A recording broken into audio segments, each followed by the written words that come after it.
आपण पाहत आहात स्वराज्य न्यूज. सत्य हेच जे तुमच्या समोर.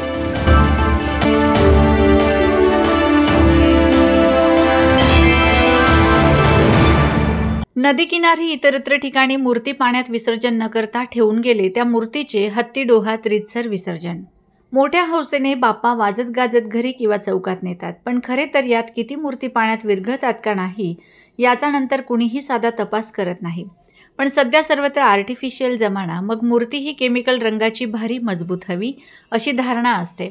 खरे तर नैसर्गिक रंग व मातीची मूर्ती अतिशय योग्य प्रकारे विरघळते. तर काही गणेश भक्तांचा वेगळाच प्रकार पाहायला मिळाला. पांझरा नदी किनारी नुकतेच गणेश विसर्जन करण्यात आलेल्या मूर्त्या हे नदी किनारी सोडून गेलेले होते. धुळे शहर पोलीस स्टेशनचे प्रभारी अधिकारी श्री दीपक पाटील साहेब यांच्या नेतृत्वात धुळे शहर पोलीस स्टेशनची गोपनीय टीम व डीबी पथक व होमगार्ड पथक, महिला होमगार्ड यांनी सदरची मूर्त्यांची विटंबना होऊ नये म्हणून सर्व मूर्त्यांना गाडीत भरून हत्तीडोह येथे योग्य प्रकारे विसर्जित करण्यात आले. ही खरी शुद्ध भावना आहे. पोलीस विभागाने अतुलनीय सामाजिक कार्य केले आहे. तसेच पांझरा नदी किनारी दोन्ही काठावर धुळे जिल्हा पोलीस अधीक्षक माननीय श्रीकांत धिवरे साहेब यांनी संपूर्ण परिसरात पाहणी करून एकही मूर्ती या ठिकाणी दिसून येता कामा नये म्हणून रात्री 12 वाजेपर्यंत काळजी घेतली. नंदुरबार बस आणि मोटरसायकलची धडक, 2 जण जागीच ठार.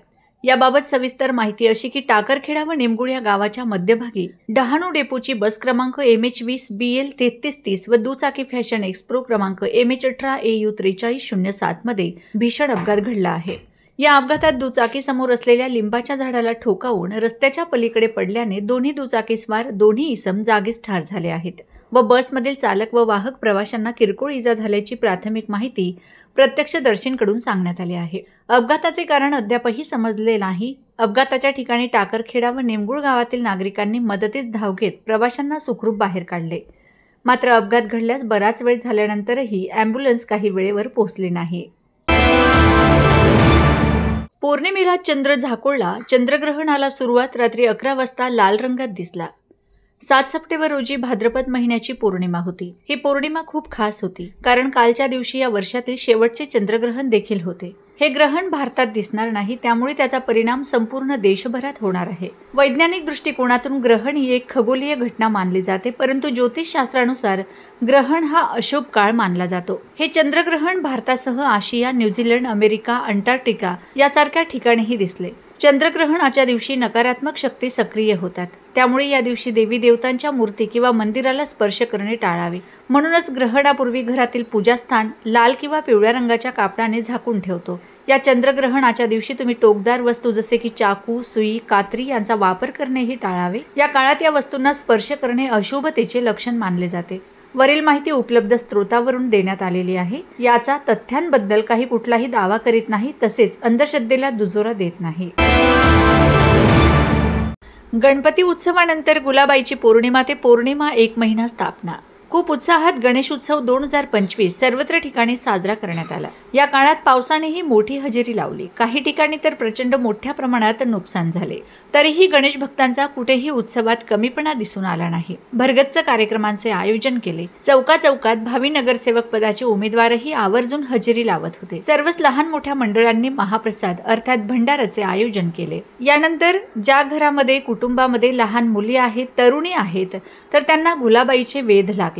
त्यासाठी आकर्षक मूर्ती बाजारात विक्रीसाठी दाखल झाल्या आहेत. विशेष म्हणजे गुलाबाई व गुलोजी जोडीने हातात बाळ अशी सुबक मूर्तीची मागणीही होत आहे. जास्त उंचीची मूर्ती मागणी नसते. 1 महिन्याचा हा छोटासा उत्सव. दिनांक 7 सप्टेंबर पासून म्हणजेच पौर्णिमापासून हा स्थापना दिवस. तर सायंकाळी एकमेकांच्या घरी भाद्रपदाचा महिनाभर गाणे, त्यामध्ये भाद्रपदाचा महिना आला आम्हा मुलींना आनंद झाला असे गाणे गाऊन नवीन खाऊ ओळखायचा अशी मज्जा येत असते. असा हा एक छोटासा उत्सव अत्यंत मजेशीर व गमतीदार सर्वत्र मनवला जात असतो. ग्रहण धोकादायक नाही, तो खगोलीय आविष्कार अनिसतर्फे जनजागृती. धुळे तालुक्यातील निमगुळ येथे अनिसतर्फे जनजागृती करण्यात आली. चंद्रग्रहण वैज्ञानिक दृष्टिकोनातून ग्रहण हा सावल्यांचा खेळ आहे. जेव्हा पृथ्वीची सावली चंद्रावर पडते, ज्यामुळे चंद्र काही काळासाठी झाकल्यासारखा दिसतो, या घटनेला आपण चंद्रग्रहण म्हणतो. ग्रहण हे एक विलोभनीय खगोलीय आविष्कार आहे. ग्रहण हे पाळण्यासाठी नसून अनुभवण्यासाठी व अभ्यासासाठी असतात. चंद्रग्रहण हे उघड्या डोळ्यांनी पाहिले तरी ते धोकादायक नसते. ग्रहण काळात खूप अफवा व अंधश्रद्धा समाज माध्यमात पसरवल्या जातात.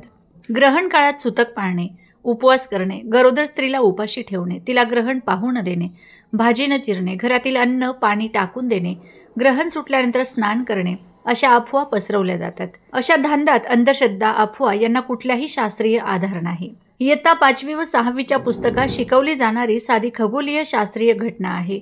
म्हणून अशा स्वरूपाच्या अंधश्रद्धा व भीती पसरलेल्या घटनांना बळी पडू नये असे अणिजचे जिल्हा पदाधिकारी दिलीप खिवसरा यांनी सांगितले. यावेळी P Patil sir, RS Salunkhe sir, SP Suryavanshi sir, Devidas Patil, Digambar Marathe, Deepak Khairnar, Rajendra Chavan, Mohan Sonawane, Ajit Singh Rajput, Janardan Sonawane, Kavitabai Borse, Krishnabai Rajput, Sangitabai Marathe, Surekhabai Patil आदी ग्रामस्थ उपस्थित होते. आज 7 सप्टेंबर 2025 तर आज चंद्रग्रहण बद्दल आम्ही निमगोळ येथील ग्रामपंचायत समोर शिक्षक, विद्यार्थी तसेच ग्रामस्थ यांना जनजागृती केली. आज रात्री 9:58 पासून पहाटे 1:27 पर्यंत चंद्रग्रहण दिसणार आहे. वैज्ञानिक दृष्टिकोनातून ग्रहण हा सावल्यांचा खेळ आहे. जेव्हा पृथ्वीची सावली चंद्रावर पडते आणि ज्यामुळे चंद्र काही काळासाठी झाकल्यासारखा दिसतो, या घटनेला आपण चंद्रग्रहण म्हणतो. ग्रहण हे एक विलक्षण खगोलीय आविष्कार आहे. ग्रहण हे पाहण्यासाठी नसून अनुभवण्यासाठी व अभ्यासासाठी असतात. चंद्रग्रहण हे उघड्या डोळ्यांनी पाहिले तरी ते धोकादायक नसते. ग्रहण काळात खूप अफवा किंवा अंधश्रद्धा पसरवल्या जात असतात. ग्रहण काळात सुतक पाळणे, उपवास करणे किंवा गरोदर स्त्रियाला उपाशी ठेवणे, तिला ग्रहण पाहू न देणे, भाज्या न चिरणे, घरातील अन्न पाणी टाकून देणे किंवा ग्रहण सुटल्यानंतर स्नान करणे अशा मोठ्या प्रमाणात अंधश्रद्धा या पसरवल्या जात असतात. अशा या अंधश्रद्धा किंवा अफवा यांना कुठलाही शास्त्रीय आधार नसतो. 5वी-6वीच्या पुस्तकात आपण शिकलेलो आहे ही साधी खगोलीय शास्त्रीय घटना आहे. तर आपण जास्तीत जास्त रित्या या खगोलीय घटनेचा, चंद्रग्रहणाचा आनंद घ्यावा.